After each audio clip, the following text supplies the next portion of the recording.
Today is Monday, June 22, 2020, Singapore.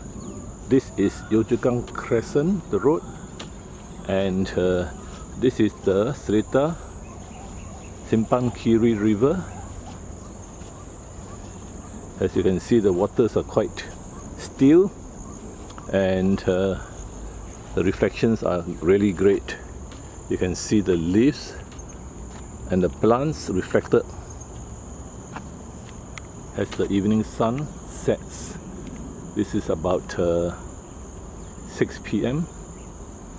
and of course there's some debris, but overall the river seems to be quite clean, beautiful.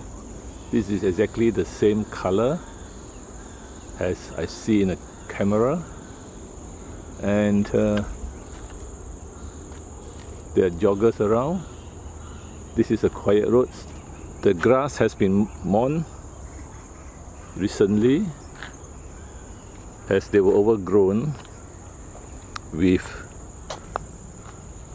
weeds and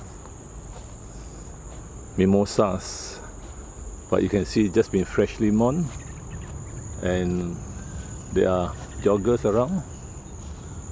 This long straight road, very quiet.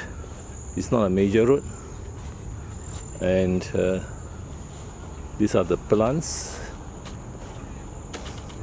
the wildflowers.